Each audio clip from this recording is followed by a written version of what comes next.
Shalom saudaraku yang dikasihi Tuhan. Kembali kita akan melanjutkan pelajaran The Secret of Titus. Kita sudah masuk di dalam pasal yang ketiga saudaraku. Di pasal yang ketiga ini adalah penutup dari tulisan Paulus saudaraku untuk Titus. Tujuannya agar Titus mempunyai bekal sebagai pemimpin. Jadi ada beberapa segi yang Paulus tulis sebagai penutup untuk melengkapi apa yang sudah ditulis di pasal-pasal sebelumnya, saudaraku. Mulai dari ayat 1 tentang tunduk kepada pemerintah, tentang sikap yang baik, juga tentang manusia lama, manusia baru, tentang pekerjaan Roh Kudus, tentang lahir baru, tentang macam-macam hal yang Paulus tulis di dalam 15 ayat ini. Kita akan melihat satu persatu ya saudaraku supaya lebih memahami. Nah, di dalam ayat yang pertama, saya bacakan dalam terjemahan King James Indonesia, berbunyi demikian: ingatkanlah mereka untuk tunduk kepada pemerintah-pemerintah dan penguasa-penguasa, menaati peraturan dan siap untuk setiap pekerjaan yang baik. Di ayat pertama ini Paulus menyuruh Titus untuk mengingatkan jemaat Kreta, ya, dikatakan ingatkanlah mereka, put them in mind, ya. Ini untuk tunduk kepada pemerintah dan penguasa di kotanya. Nah, jika pada ayat-ayat yang lalu Paulus ini menekankan tentang kehidupan pribadi masing-masing, suci, kudus, terus sabar, jujur, tidak tamak akan laba yang keji. Tetapi di sini Paulus tuh menekankan kepada kehidupan bernegara. Karena memang kekristenan ini nggak bisa dilepaskan dari kehidupan bernegara. Kita nggak bisa hidup sendiri-sendiri. Oh, negara-negara Kristen, agama-agama, nggak bisa. Karena kita masih menjejakkan kaki di bumi. Kita masih tinggal di Indonesia. Jadi kita harus tetap ada hubungan dengan Indonesia, saudaraku. Nah, kita nggak bisa menjadi orang Kristen yang acuh tak acuh terhadap negara. Oh, negara mau jadi apa? Jungkir balik, saya tidak mau tahu, yang penting hidup saya kudus. Oh, tidak bisa, saudaraku. Tetap kita harus memperhatikan bangsa dan negara. Teristimewa di hari-hari ini, pandemi COVID-19 ini, waduh, begitu memprihatinkan, saudaraku. Itu mengerem banyak segi-segi sendi-sendi kehidupan, termasuk ekonomi negara dan sebagainya. Kita perlu ikut andil, saudaraku. Misalnya kita berdoa, juga kita bisa menjaga diri kita. Kita memang gak bisa menjaga orang lain untuk terbebas dari corona, tapi paling tidak kita menjaga diri kita agar tidak menularkan. Kalau kita kudus, hidup dalam kesucian, secara jasmani juga kita memelihara diri, itu juga membantu negara. Secara rohani jika hidup kita kudus, kita gak gampang berbuat dosa. Nah, kejahatan juga menurun. Nah, secara jasmani, selama pandemi kita menjaga hidup, kebersihan, pakai masker, juga kalau pergi keluar pakai head shield, pakai penutup ini wajah, terus juga kita bisa tinggal di rumah saja. Nah, itu secara tidak langsung membantu negara. Juga kita ikut andil membantu sahabat-sahabat kita, saudara-saudara kita yang berada di garda terdepan, dokter-dokter itu yang mengobati orang-orang yang sakit. Nah, ayo jangan menambah lagi orang-orang yang sakit, saudaraku, tapi kita belajar untuk ikut andil menurunkan angka COVID-19 di negara kita, saudaraku. Nah, ini ya, kita belajar menjadi orang beriman yang membawa dampak bagi negara. Itu kekristenan yang Tuhan ajarkan, saudaraku. Gak bisa dilepaskan terhadap hubungan kita dengan negara ini. Harus ada hubungan yang saling istilahnya saling terkait satu sama yang lain. Kita bisa memberkati bangsa negara kita, saudaraku. Nah, salah satu dampak bagi negara ini ditulis di dalam ayat yang pertama. Yang pertama adalah tunduk kepada pemerintah yang sah. Paulus menasihatkan untuk selalu tunduk kepada pemerintah, karena pemerintah ini dipegang kendali oleh Allah. Kisah Rasul 13 ayat 1. Kita baca Kisah Rasul 13 ayat 1. Oh, bukan Kisah Rasul. Roma 13 ayat 1. Tiap-tiap orang harus tunduk kepada pemerintah yang di atasnya, sebab tidak ada pemerintah yang tidak berasal dari Allah. Dan pemerintah-pemerintah yang ada ditetapkan oleh Allah. Ya, di sini harus tunduk karena pemerintah ini diizinkan Allah. Presiden Jokowi terpilih itu juga diizinkan Allah, saudaraku. Walaupun melalui pemilu. Nah, kita perlu tunduk terhadap pemerintah yang sah, yang saat ini pegang kendali pemerintahan, saudaraku. Seseorang yang melawan pemerintah berarti sama saja dengan melawan ketetapan Allah. Roma 13 ayat 2. Sebab itu barang siapa melawan pemerintah, ia melawan ketetapan Allah, dan siapa yang melakukannya akan mendatangkan hukuman atas dirinya.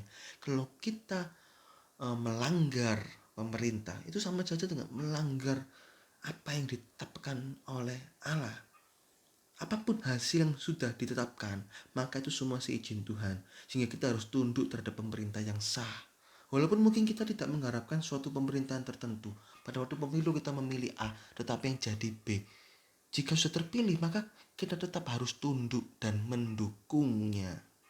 Tanda orang tunduk adalah dengan mendoakan kebijakan-kebijakan pemerintah, mendoakan setiap jajaran pemerintahan, dan tidak berusaha melawan, apalagi menggulingkan pemerintahan yang ada. Doakan. Mungkin lah saya nggak memilih, tapi ini sudah terlanjur sudah terpilih. Oke, ini diizinkan Tuhan. Saya akan doakan supaya kebijakan-kebijakan ini bisa mensejahterakan rakyat dan lain sebagainya. Termasuk juga pandemi COVID. Kalau pemerintah sudah menetapkan, ayo jangan keluar kota, jangan berkerumun di dalam kerumunan orang banyak. Ya kita kita tunduk. Jangan nggak ada ini COVID. Wah ini macam-macam hal. Jangan, itu jadi dosa, saudaraku. Tunduklah kepada ketetapan pemerintah. Kedua, menaati peraturan. Nah, selain tunduk, kita juga diminta untuk menaati peraturan yang ada. Seseorang yang berbuat baik, maka tidak perlu takut kepada peraturan pemerintah. Roma 13 ayat 3. Sebab jika seseorang berbuat baik, ia tidak usah takut kepada pemerintah. Hanya jika ia berbuat jahat, maukah kamu hidup tanpa takut terhadap pemerintah? Perbuatlah apa yang baik dan kamu akan beroleh pujian daripadanya. Peraturan-peraturan yang ada harus ditaati, mulai dari peraturan lalu lintas, aturan-aturan bermasyarakat, bahkan sampai kepada aturan-aturan pajak yang berlaku. Beberapa orang tidak mau membayar pajak dengan berbagai alasan. Oh, nanti dikorupsi, nanti diapakan. Ayo, jangan, saudaraku. Ini Roma 13 ayat yang ke-6. Itulah juga sebabnya maka kamu membayar pajak, karena mereka yang mengurus hal itu adalah pelayan-pelayan Allah. Kita belajar taat membayar pajak sesuai dengan peraturan perundangan yang berlaku, saudaraku. Nah, kita harus tetap memakai konsultan pajak tentunya. Jangan asal bikin nanti malah merugikan diri sendiri. Kita pakai konsultan pajak agar bisa membayar sesuai dengan porsi yang saling menguntungkan antara pemerintah dan kita. Ayo belajar, tunduk, taati peraturan pandemi COVID kita taati, peraturan berkendara kita taati, dan macam-macam hal. Nah, yang ketiga, siap untuk setiap pekerjaan yang baik. Nah, selain menaati peraturan, ini yang juga Paulus tekankan, yaitu siap sedia untuk setiap pekerjaan yang baik. Dalam kehidupan bernegara, kita harus ikut andil dalam memajukan bangsa dan negara. Bukan, wah kita yang penting memperkaya diri sendiri. Tidak bisa. Kita harus ikut andil dalam memajukan bangsa dan negara tempat kita mempunyai kehidupan. Di Indonesia teristimewa saya tinggal, ya saya harus ikut andil dalam memajukan bangsa dan negara. Nggak bisa gereja dilepaskan dari negara dan gereja terpisah. Nggak bisa, harus saling terkait. Gereja harus menjadi mitra negara dalam membentuk masyarakat yang berkualitas secara rohani. Gereja, saudaraku, bertujuan untuk itu. Kita punya anak rohani, kita bimbing supaya hidup kudus berkenan, sehingga tidak merugikan negara, tidak melanggar peraturan-peraturan negara sehingga masuk atau berurusan dengan hukum, saudaraku. Ini mungkin kita tidak menjadi jajaran dalam perangkat pemerintah, tapi dengan melakukan pekerjaan yang baik, kita ikut andil dalam memajukan negara. Intinya di sini adalah jangan sampai orang beriman itu terkenal dengan kejahatannya. Oh, ini orang Kristen, wah pasti rusak. Oh, jangan. Ayo kita terkenal dengan kebaikan. Ini orang Kristen, wah kasih ya, wah, hidupnya kudus ya, wah, hidupnya suci ya, seperti pendeta, hidupnya kudus. Oke lah, mungkin kita di dalam tanda kutip diejek, wah Kristen pendeta, tidak apa-apa. Paling tidak kita nggak merugikan negara, kita memajukan negara, kita membentuk pribadi yang berkualitas, kita mengurangi angka kejahatan. Ini saudaraku, kita punya teman kita didik, anak bimbing rohani, mereka juga baik, kerja dengan baik. Nah akhirnya di sekitar kita memajukan negara dengan mencetak aset-aset bangsa yang hidup dalam kekudusan. Ini saudaraku, walaupun kita tidak terlihat sekalipun efek kita atau peran kita, tetapi paling tidak kita tetap diminta melakukan perbuatan baik, karena Tuhan yang melihat dan akan memberkati hidup kita.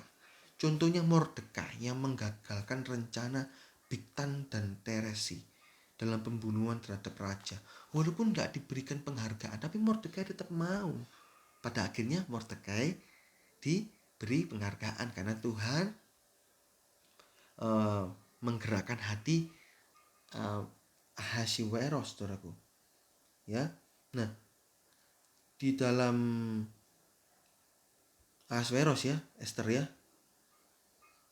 Esther 2 ayat 20 sampai 23. Nah ini saudaraku, dari peristiwa Mordekai ini kita belajar bahwa perbuatan baik kita mungkin sederhana, tidak kelihatan, tapi siapa tahu apa yang kita tabur itu suatu saat itu bisa berguna bagi bangsa dan negara kita di masa yang akan datang, saudaraku.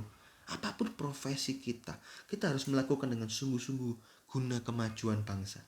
Misalnya profesi sebagai guru, kerjakan sungguh-sungguh sebagai guru, karena siapa tahu murid-murid yang kita ajar itu suatu saat bisa menjadi presiden yang memajukan bangsa dan negara. Mungkin kita profesi pedagang, kerjakan sungguh-sungguh sesuai peraturan, maka siapa tahu Tuhan bisa memberkati pekerjaan kita sehingga kita bisa menjadi saluran berkat bagi pajaknya negara. Kita bisa tahu sendiri perusahaan-perusahaan yang multinasional di dalam negara ini kalau membayar pajak begitu banyak. Nah, itu berkat-berkat yang ya kita harus teladani, saudara. Wah, ini perusahaan ini kok bisa bayar pajak banyak ya. Oke, saya juga Tuhan berkati saya sehingga saya bisa diberkati, saya bisa membayar pajak lebih, saya bisa atur dengan baik. Jangan semakin diberkati makin pelit bayar pajak. Jangan, saudaraku. Ayo, saya sendiri sebagai seorang pekerja, saya juga punya konsultan, saya serahkan kepada konsultan. Konsultan perlu bayar sekian, ya saya harus lakukan itu. Harus ada kompromi dan juga ada peraturan yang berlaku, saudara. Oh, gimana peraturan ini dijalankan? Oke, saya akan jalankan dengan baik. Kalau ini kok rasanya berat ya, coba minta keringanan atau apa, pasal-pasal mana yang bisa saling berkaitan sehingga kita bisa membayar pajak dengan pas, tidak berkelebihan, tidak berkekurangan, pas, saudaraku. Ya itu semua dari konsultan pajak. Kita bisa memakai jasa mereka, saudaraku. Itu yang penting, kita ayo jadi berkat, melakukan pekerjaan yang baik. Tuhan akan memberkati pekerjaan kita sebagai seorang pedagang. Tuhan memberkati pekerjaan kita sebagai seorang guru. Gereja Tuhan juga harus memperhatikan setiap anggotanya agar mempunyai kehidupan yang sesuai firman Tuhan untuk menjadi dampak bagi sekitarnya. Nah ini yang Paulus nasihatkan kepada Titus. Titus, ingatkan anggota-anggota jemaatmu sehingga ayo tunduk kepada pemerintah, taati peraturan, dan siap untuk setiap pekerjaan yang baik, termasuk bayar pajak. Ayo, ajar. Gembala sidang ajar. Jangan hanya ngajarkan itu, wah berkat. Jangan. Ajarkan segala segi hidup. Mulai dari kesucian, juga keluarga, juga termasuk kehidupan bangsa dan negara. Ya, ini di ayat yang pertama, saudaraku. Itu sudah selesaikan di ayat yang pertama. Di Ayat yang kedua kita akan belajar tentang ciri-ciri manusia baru. Puji Tuhan, Tuhan Yesus memberkati.